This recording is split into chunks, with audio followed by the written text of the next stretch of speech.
Salam alaikum. Bonjour.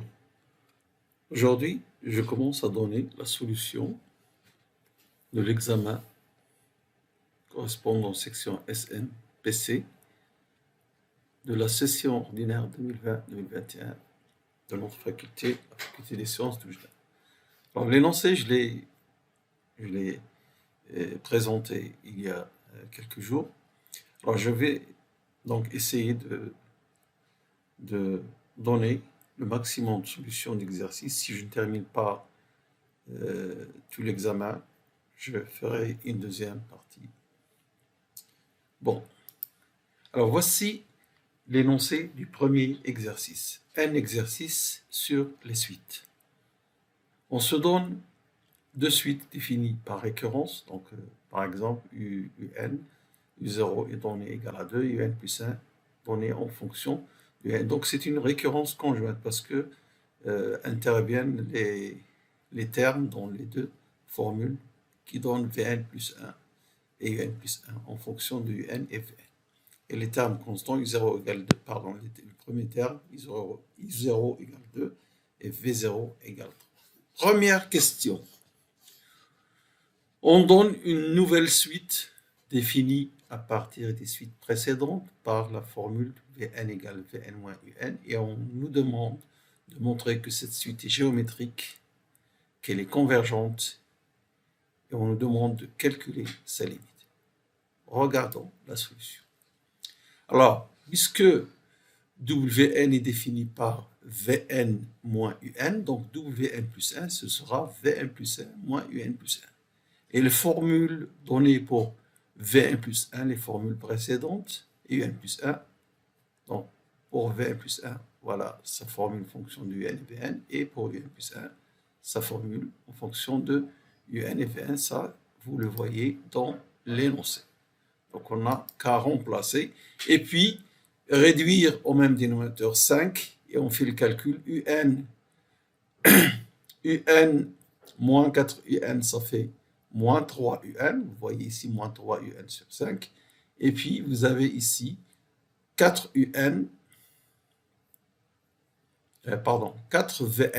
plus moins Vn, ça fait donc 3 Vn sur 5, donc ça donne ceci. Et Vn moins Un, c'est précisément Wn, donc on voit que Wn plus 1 est égal à 3 cinquièmes de Wn, quel que soit N. Ce qui nous donne que cette suite est une suite géométrique de raison 3 sur 5. Et d'après le cours sur les suites géométriques, si vous connaissez la raison et le premier terme, alors le premier terme W0, il est donné par la formule, donc V0 moins U0, et V0, on nous a donné V0 égale 3, et U0 égale à 2, donc W0 égale 1. Donc dans cette formule, qui est donnée dans le cours, qui donne Wn en fonction du premier terme de la puissance de la raison, nous remplaçons W0 par 1, et donc on a la formule de Wn. Alors cette suite, elle est convergente parce que c'est une suite géométrique de raison 3 sur 5 qui est dans l'intervalle moins 1, 5, moins 1, 1 strictement. Autrement dit, la valeur absolue de cette raison est inférieure strictement à 1. Dans ces conditions, une telle suite géométrique converge vers 0. Alors, remarquez qu'elle est strictement positive, ce Wn. Il est strictement positif parce que ceci va servir dans la suite. Rappelez-vous donc de ça.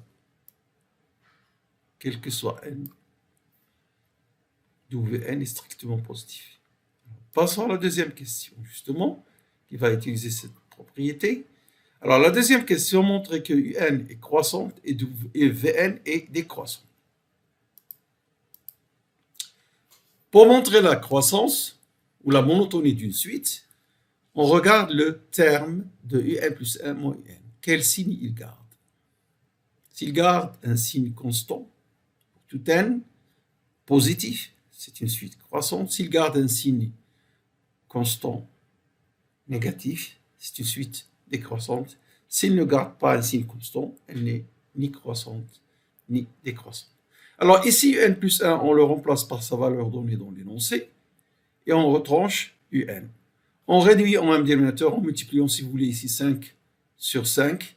Et on trouve donc, qu'est-ce qu'on trouve? 4 moins 5 UN, c'est moins UN sur 5. Et puis Vn, il n'y a qu'un seul Vn. Vous avez Vn sur 5. Alors, qu'est-ce que ça veut dire ça? C'est 1/5 de, rappelez-vous donc la formule de Wn, 1/5 de Wn. Et rappelez-vous que je vous ai dit, donc on a démontré dans la question précédente que Wn est positif, même strictement, donc on a cette quantité est strictement positive, quel que soit n. Et par conséquent, Un est une suite croissante. Elle est même strictement croissante. Pour Wn, on fait la même chose, mais on remplace Wn plus 1 par sa valeur donnée dans l'énoncé. Et après réduction au même dénominateur, on trouve l'inverse, l'opposé de ceci, c'est-à-dire 1/5 Un moins Vn, c'est moins Wn sur 5, et ça c'est négatif évidemment, puisque Wn est strictement positif. Donc la suite Vn est strictement croissante. La suite Vn est une suite strictement décroissante. On nous demande de montrer qu'elle est décroissante. Si elle est strictement décroissante, évidemment, elle est décroissante. Alors, revenons à l'énoncé pour voir quelle est la question numéro 3. Montrer que ces deux suites sont convergentes et convergent vers la même limite. C'est pareil. Alors, nous avons UN est croissante, Wn est décroissante. En plus, leur différence tend vers 0. Ces deux suites sont donc adjacentes. C'est ça la définition de suite. Alors, deux suites UN et Vn sont dites adjacentes si l'une est croissante, comme ici UN, l'autre est décroissante, Vn, et leur différence tend vers 0. Alors, ces suites tendent vers la même limite. Pour l'instant, inconnue cette limite. Elles sont donc convergentes et convergent vers la même limite qu'on va appeler grand L. On peut se passer de la notion d'adjacente, il suffit de voir que dans ce cas-là, alors UN est une suite croissante majorée par V0, Vn est une suite décroissante majorée par U0, et on utilise les propriétés. Une suite croissante majorée converge, une suite décroissante majorée, une suite décroissante minorée converge. Et puisque leur différence tend vers 0, alors ces deux suites ont la même limite. Voilà. Bien, alors une dernière question, c'est justement la recherche de cette limite. Nous avons démontré qu'elle existe, on l'a appelée grand L. Alors, pour cela, on donne un moyen, c'est on passe par une quatrième suite dans ce texte qu'on appelle Tn. Alors, tout à l'heure, Wn c'était Vn moins Un, maintenant Tn c'est Un plus Vn. Alors, on nous demande de montrer que cette suite est constante et ensuite déduire la valeur grand L. Voyons ça. Alors, Tn plus 1. Tn, c'est ça, par définition dans l'énoncé. Bon, alors Tn plus 1, je remplace Un plus 1 par sa valeur donnée dans l'énoncé et Vn plus 1 par sa valeur donnée dans l'énoncé. Et je réduis au même dénominateur, je trouve 5Un. Il suffit d'additionner les parenthèses. 5Un puisqu'ils ont le même dénominateur 5. 5Un plus 5Vn, vous simplifiez par 5 et vous trouvez Un plus Vn, c'est-à-dire Tn. Pour tout n. Ceci montre que la suite est constante. Et comme elle est constante, elle est égale à la valeur initiale, qui est quoi? U0 plus V0, égale à 5. Pourquoi? Parce que U0 égale 2 et V0 égale 3 par l'énoncé. Ainsi, cette suite n est constante. On peut dire qu'elle converge vers 5. Maintenant, d'après la troisième question, Un et Vn ont la même limite qu'on a appelée L. Alors maintenant, limite de Tn, c'est limite de Un plus Vn. Et comme les deux convergent vers L, donc c'est 2L. Mais puisque c'est une suite constante, sa limite Tn, c'est le premier terme, c'est 5. Alors 5 égale 2L. Grand L, donc, est égal à 5. Ceci, donc, c'est l'exercice numéro 1 qui se termine. Donc, voilà, nous allons voir maintenant l'énoncé numéro 2, exercice numéro 2. Dans cet exercice, on va utiliser le théorème de Rolle. Alors, on nous donne une fonction de classe C2. sur l'intervalle AB. Je rappelle ce que c'est que classe C2. Classe C2, ça veut dire cette fonction est 2 fois dérivable. Elle est dérivable, sa dérivée aussi, elle est dérivable. Et la dérivée, donc elle a une dérivée seconde. Et sa dérivée seconde est continue. Voilà. De f admet f' et f seconde est continue. Voilà ce que ça veut dire de classe C2. Alors, dans les hypothèses, on suppose que A et B sont des réels qui vérifient. Donc, f de A égale f de B égale f' de A égale f' de B égale 0. Et on nous donne une fonction h définie grâce à f et l'exponentielle moins x3 sur 3, le produit de f par l'exponentielle moins x3 sur 3. Première question, montrer que cette fonction h est de classe C2 sur AB et calculer ses dérivées première et deuxième. Bon, elle est de classe C2, pourquoi? Parce que f déjà, elle est de classe C2. Et l'exponentielle d'un polynôme, le polynôme est de classe C infini, c'est-à-dire il a des dérivées à n'importe quel ordre. L'exponentielle également, les C infini, elle admet des dérivées à tout ordre. Donc, quand vous faites cette composition, E moins x3 sur 3, elle sera donc de classe C infini, dérivée à n'importe quel ordre. En particulier, elle est de classe C2. Vous multipliez deux fonctions de classe C2, ça reste une fonction de classe C2. H ainsi est une fonction de classe C2. Alors pour calculer les dérivées, bon, j'ai expliqué la première partie, maintenant regardons le calcul des dérivées. La dérivée première. La méthode de dérivation d'un produit. Bon, je dérive f et je multiplie par exponentielle moins x3, voilà. Ensuite, plus f que multiplie la dérivée de moins exponentielle moins x3 sur 3. Alors attention, pour la dérivée de ça, c'est une fonction composée. Donc si vous voulez la dériver, vous dérivez d'abord ce polynôme qui est à l'exposant. Parce que ici, si j'appelle par exemple, alors je vais donner un nom, g de x égale moins x3 sur 3. Alors ça, c'est E rang g de x. Et exponentielle rang g de x. Alors g' de x, c'est ça. Et moins x3 sur 3, ça se dérive en la dérivée de moins x3 sur 3, c'est moins 3 sur 3 x2, donc c'est moins x2, qui multiplie l'exponentielle en ce moins x3 sur 3. Voilà la dérivée de ce que j'ai, si vous voulez, marqué en rouge. Sa dérivée, c'est ça, que multiplie par f de x.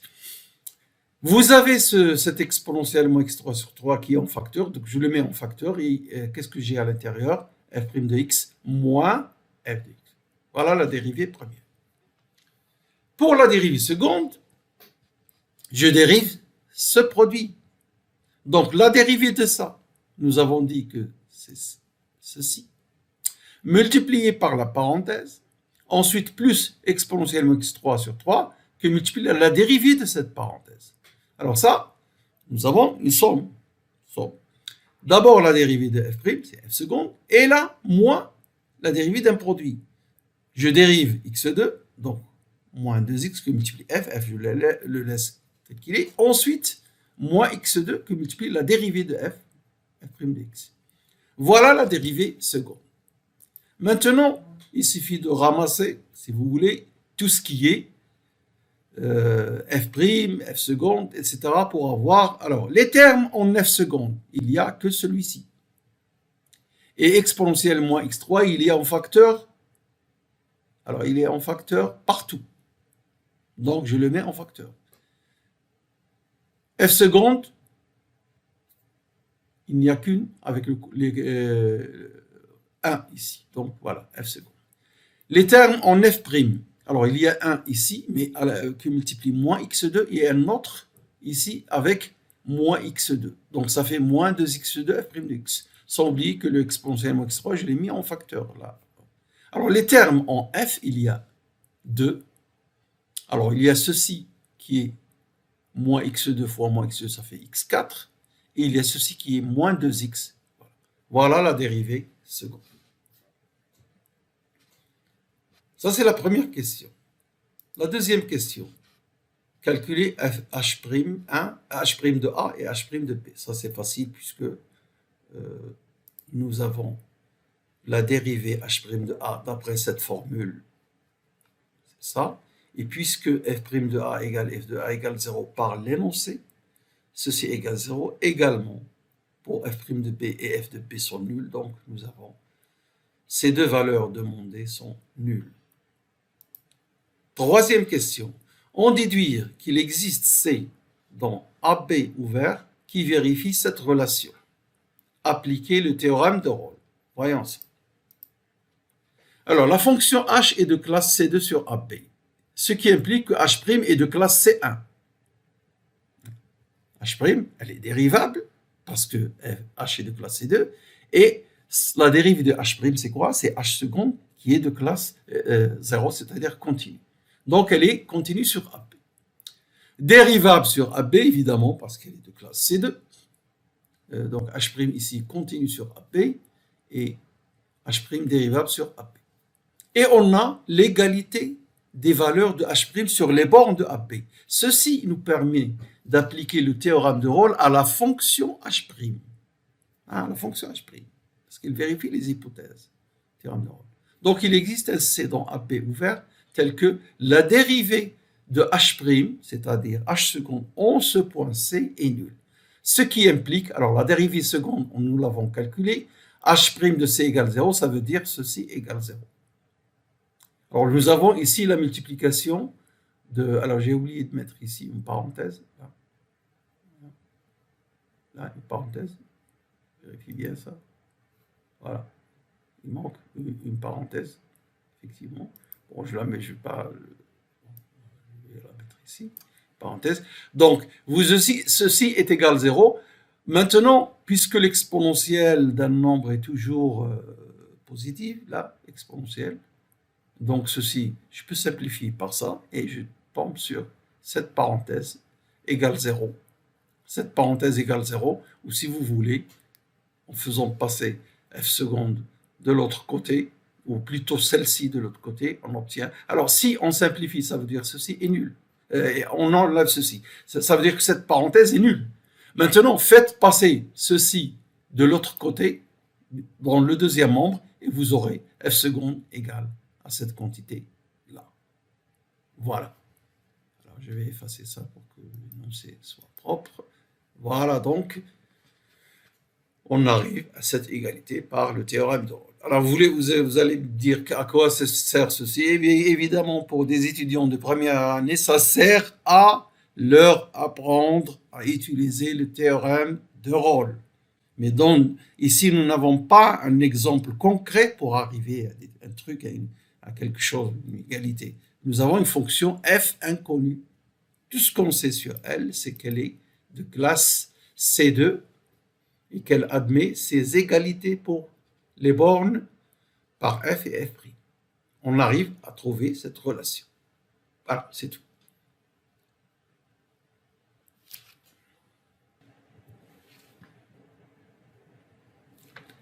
Il y a un troisième exercice dans cet examen, c'est cet exercice.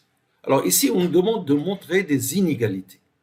Dans la première question, en utilisant le théorème des accroissements finis. Bon, comme j'ai dit dans une séance précédente, lorsque vous voulez utiliser le théorème des accroissements finis, vous avez besoin d'une fonction et d'un intervalle. Une fonction qui vérifie les hypothèses sur cet intervalle, à savoir qu'elle est dérivable sur l'intervalle ouvert et qu'elle est continue sur l'intervalle fermé. Alors, si vous regardez log de 1 plus 1 sur 1 plus x, ceci, alors je vais avancer un petit peu dans la solution pour vous montrer comment on peut transformer ceci en une différence du type f de x plus 1 moins f de x. Alors, regardons un petit peu plus loin. Voilà. C'est bien ça. Attendez. Voilà. Regardez. Ça, cette expression, si je réduis au même dénominateur, donc je trouve ça, et ça log de, si vous voulez, a sur b, c'est log de a moins log de b. C'est les propriétés du logarithme. Donc, ceci, et ça, c'est la différence, log de x plus 1 moins log de x. Alors, si j'appelle f égale log, j'ai ici f de x plus 1 moins f de x. Je reviens ici. Voilà, donc cette expression, c'est log de x plus 1 moins log de x. Alors maintenant, donc, log de x plus 1 moins log de x, je vais prendre les extrémités x et x plus 1 de cet intervalle. Qu'est-ce qu'on nous dit dans le texte pour tout x positif? Donc nous sommes dans l'intervalle 0 plus l'infini ouvert. Sur cet intervalle, le logarithme est défini, continu, dérivable, sur tout l'intervalle 0 plus l'infini ouvert. Et quand je prends x strictement positif, ces deux intervalles sont dans l'intervalle 0 ouvert plus l'infini. Donc on a la continuité et la dérivabilité. Sur l'intervalle fermé et ouvert, moi j'écris ce dont j'ai besoin. La continuité sur l'intervalle fermé et la dérivabilité sur l'intervalle ouvert, même si la dérivabilité, elle est sur l'intervalle fermé aussi. Donc, d'après le théorème des accroissements finis, je peux trouver un C entre x et x plus 1 qui vérifie log de x plus 1 moins log de x égale x plus 1 moins x log prime de C. Log prime de C, c'est 1 sur C. Et x plus 1 moins x égale 1, donc 1 fois 1 sur C égale 1 sur C. Première étape. Deuxième étape, l'encadrement. Ce C, il est dans x plus 1. Il est là-dedans. Et x est positif. N'oubliez pas. Maintenant, j'inverse cette inégalité. Ce sont des nombres strictement positifs. Donc 1 sur x plus 1 est inférieur à 1 sur c, inférieur à 1 sur x. Évidemment, puisque vous inversez l'inverse du plus grand et le plus petit, et ainsi de suite. Alors maintenant, je n'ai qu'à remplacer le 1 plus c par sa valeur que j'ai trouvée. Et j'ai ça. Maintenant, je reviens en arrière. Cette égalité est égale à ça, est égale à ça. Donc, je remplace ceci par ça et j'ai la relation demandée. Quel que soit x strictement positif. Considérons maintenant la deuxième inégalité, double inégalité à démontrer. Alors, la fonction argument SH est la réciproque de la fonction SH. SH est définie continue, strictement croissante sur R. Elle est bijective de R vers R et sa réciproque, argument SH, également définie sur R à valeur dans R. Et puisque SH de 0, qui est exponentielle 0 moins exponentielle moins 0 sur 2, c'est-à-dire 1 moins 1 sur 0 égale 0, alors SH de 0 égale 0, donc argument de 0, argument SH de 0 égale 0. Donc ici, c'est comme si vous avez ici argument SH de x moins argument SH de 0. Donc cela nous donne l'idée de considérer la fonction argument SH et l'intervalle 0x. On nous demande de montrer cette double inégalité pour x positif. Nous allons considérer x strictement positif parce que pour x égale 0, les trois membres de cette inégalité sont nuls et par conséquent, c'est vrai pour x égale 0. Donc, on considère x strictement positif. Regardons la solution. Alors, la fonction argument SH est définie continue sur 0, x est dérivable sur 0, x, fonction réciproque de la fonction SH. Alors, en fait, elle est dérivable sur R tout entier. Et sa dérivée, d'ailleurs, c'est 1 sur racine de 1 plus x2. En fait, elle est de classe C infime.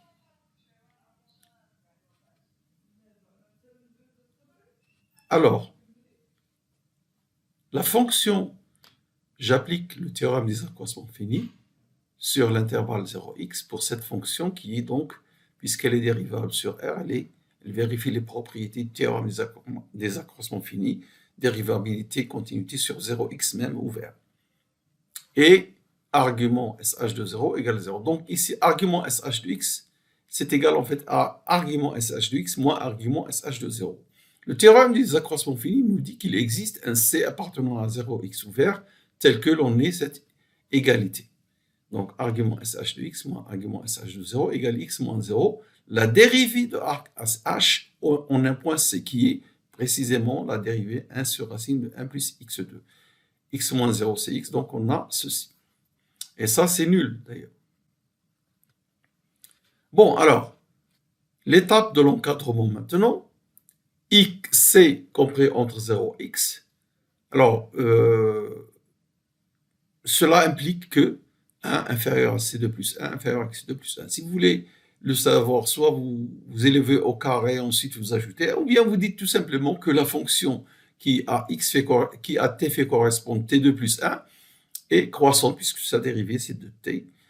Et n'oubliez pas qu'on est pour des x positifs. Donc, alors, l'image par cette fonction que je viens de citer, t2 plus 1, donc ceci 1, l'image de 0, inférieur à l'image de c, c2 plus 1, inférieur à l'image de x, x2 plus 1. Et puis, vous passez à la racine. Tout ça, c'est strictement positif. Donc, on a les inégalités qui restent dans le même sens. Alors, maintenant, nous allons inverser. Et là, l'inégalité change de sens, ou aussi bien, si vous voulez, l'inverse du plus grand, inférieur à l'inverse de celui au milieu, et inférieur à l'inverse de 1. Multiplions par x, puisqu'on travaille pour x strictement positif, l'inégalité, cette inégalité multipliée par x garde le même sens. Hein. Et puis, il n'y a plus qu'à prendre cet élément, c'est ça, cet élément qui est au milieu, et donc, il est égal à argument SH de x moins argument SH de 0, qui est juste argument SH de x, puisque ceci est nul. Donc, je le mets, je remplace ceci par sa valeur, et j'ai l'inégalité. Je répète, pour le cas x égale 0, tous les membres sont égaux à 0, et on a l'égalité. Mais en fait, nous avons démontré que pour x strictement positif, les inégalités sont strictes. Voilà donc pour cette deuxième inégalité dans la première question. Maintenant, la deuxième question. Montrons que pour tout x, on a cette fonction égale à pi sur 2. Alors, en général, quand on a une relation, ici, si on appelle cette fonction, on lui donne un nom, hein, par exemple, g de x, je ne sais pas comment je l'ai appelé dans cette démonstration. Est-ce que je lui ai donné un nom? Oui, je l'ai appelé f de x. Bon, très bien. Donc, je l'appelle ceci f de x. Elle est dérivable sur R. Pourquoi? Parce que arc tangente est dérivable sur R. Et ici, j'ai la composée de arc tangente avec cette valeur. Je peux l'appeler h de x, ceci. Je peux l'appeler h. C'est une fonction qui est dérivable. Oui, parce que la racine d'un polynôme, le polynôme ici, est un polynôme qui ne s'annule jamais, donc nous avons la dérivée qui existe, et par conséquent, nous avons la composée de deux fonctions dérivables. C'est même des fonctions de classe C finie, c'est-à-dire dérivables à n'importe quel ordre. Alors, je vais dériver cette fonction. Alors ici, c'est là où la dérivée est un peu compliquée, parce que nous avons arc tangente rend h de x. Et pour la dérivée, on va expliquer ça. Donc, on va dériver cette fonction f, tout ça, je l'appelle f de x, et on va montrer qu'elle est nulle sur l'intervalle R. Nulle sur un intervalle. Donc, elle garde une valeur, elle est constante sur cet intervalle. Mais attention, si une fonction est définie sur une réunion d'intervalles ouverts, disjoint, si sa dérivée est nulle sur la réunion, elle est constante sur chaque intervalle. Et sur chaque intervalle, elle prend une valeur. Pas forcément la même valeur sur deux intervalles disjoints. Ça, il faut bien faire attention. Un exemple de ça, on l'a déjà vu, c'est par exemple la fonction arc tangente de x plus arc tangente de 1 sur x, qui est définie sur R-, étoile, union R plus étoile, qui sont deux intervalles disjoints. Elle vaut pi sur 2 sur R plus étoile, et elle vaut moins pi sur 2 sur R étoile moins. Sa dérivée est constamment nulle sur R étoile. Bon, alors, nous allons calculer la dérivée. Il faudra faire attention pour calculer la dérivée. Bon, la dérivée de arc tangente, 1 sur 1 plus x2. Ici, nous avons une fonction composée. Ça, on l'a appelé h. H de x. D'accord? Donc, si je veux dériver ceci, composé, donc j'écris au numérateur, pardon, j'écris h' de x qui multiplie la dérivée de arc tangente en ce point h de x. Alors, h de x, sa dérivée, la dérivée de cette racine 2x sur 2 racine de 1 plus x2, le 2 se simplifie. Et la dérivée de moins x, c'est moins 1. Voilà. Puis la dérivée en h, c'est de arc tangente, c'est 1 sur h de x plus 1. Alors ce 2, il est venu de là, le 2. Il est là, on n'a pas touché au 2. Voilà, c'est bien compris. H' de x sur arc tangente prime au point h de x. Bon, maintenant, il faut travailler cette inégalité pour pouvoir la simplifier jusqu'à trouver que toute cette somme est nulle. Bon, alors je vais réduire au même dénominateur, ici dans le numérateur. Ce sera x moins racine de 1 plus x2 sur racine, le tout sur racine de 1 plus x2. Et ce dénominateur, je le mets ici. Et là, quand je multiplie par racine d'x, donc j'aurai x moins racine d'x, le voilà. Et le dénominateur, le voilà. Le 2, il est toujours là. Et ici, cette identité remarquable va me donner le carré de ça, qui est 1 plus x2. Le double produit moins 2x racine de 1 plus x2, il est là. D'accord? Et puis le carré de moins x, c'est x2, et le 1 que je n'oublie pas. Voilà. Alors dans une deuxième étape, vous voyez que ici vous avez 1 plus x2 et vous avez ici 1 plus x2. Donc ça fait 2 fois 1 plus x2. Et là, je le laisse comme il est, ce moins 2x, etc. Bon, et le racine de 1 plus x2, il est toujours là. Alors, arrivé à cette étape, dans cette parenthèse, il y a quelque chose en facteur.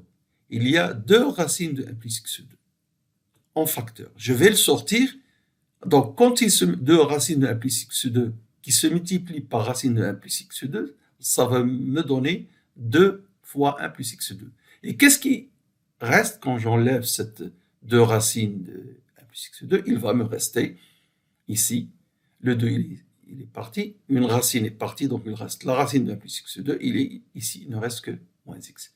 Après, vous simplifiez cette parenthèse avec celle-ci, mais attention, ils sont opposés. C'est x moins racine, et c'est racine moins x. Donc ça va créer un moins quand vous simplifiez.